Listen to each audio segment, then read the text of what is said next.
In this video, I'm going to give you a little framework to help you know when you've done enough practicing on a passage. Even though this is Quick Start Clarinet, I think this will be a really helpful video for just about any musician, so feel free, all of my lovely clarinet subscribers, share this with your other musician friends if you think it would be helpful for them. And if you're not a clarinetist, I actually have quite a bit of videos that are about general practicing and general musicianship, so still feel free to subscribe to the channel. And of course, if you are a clarinetist, then I hope you're subscribed, because this is the best place to get all kinds of fun, great clarinet content every single week. So have you ever been practicing and you're sort of doing a section or even doing a whole piece and just sort of going over and over, and it's like kind of going all right, but you're not really sure if you're going to be able to play it great in the performance, but you also aren't sure like what you should be doing differently to make it better and really get the confidence that you want to have when you're doing an actual performance of the piece? Well, hopefully this framework is going to help you out to sort of narrow in on what to do and how to really make sure that you've practiced enough and practiced it in the right way to know that you're ready to perform it great. And of course, this would not be a Quick Start Clarinet video if it wasn't a three-step process and organized into a triangle. So I'm calling this the 3 C's of practicing, and the top of the triangle is correct. The thing that you're playing has to be correct. And then the foundation of the triangle is comfort or confidence, and then consistency.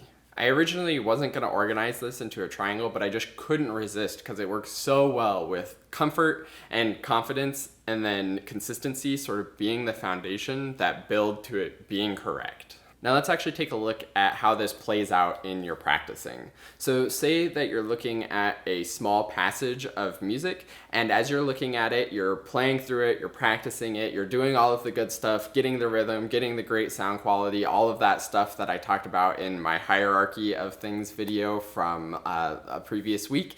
But the thing is, you're not quite sure if you're done yet. You feel like you've practiced it, but you're not sure if it's going to be performance ready. That's where the 3 C's come in. The 3 C's are sort of your final checklist to make sure that it's good to go. So we obviously start with correct. We need to make sure that we're playing the right rhythms, the right notes, the right articulation, dynamics, all of that style stuff. And if that's correct, then that's great. But just because we can play it correct or we know how it should go when it is correct, doesn't mean that we're necessarily going to be performance ready on it. So that's where this foundation of the comfort and consistency comes in. It's not just enough to make sure that that passage is correct. You also have to make sure that it's comfortable and consistent. And if you're practicing with the goal of comfort and consistency, then it's going to be much more likely that you'll get it correct when you go to do the actual performance.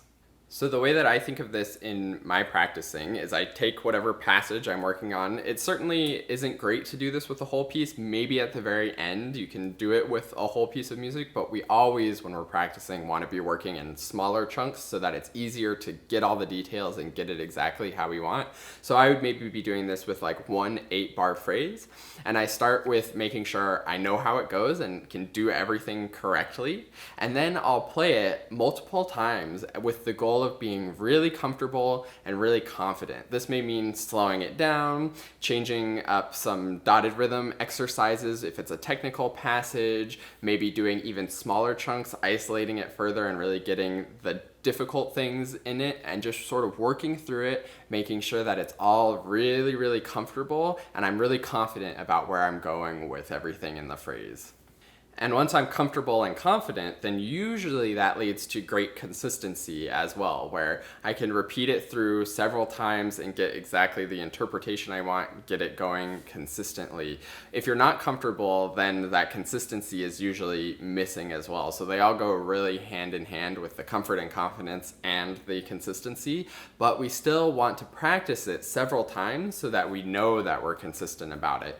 It's good to be comfortable, and it may take 1 or 2 or 10 repetitions to be comfortable and confident, but then you want to do 1 or 2 or 10 more repetitions to make sure that you can do that consistently. Once you have the comfort down and then you do it consistently several times, then that's how you know it's going to be correct when it comes out in the performance. So I hope that helps give you a little bit of a goal, but also a process in your practicing where we have the goal of nailing all those 3 C's, making sure we're playing the things correctly with great comfort and confidence and consistency.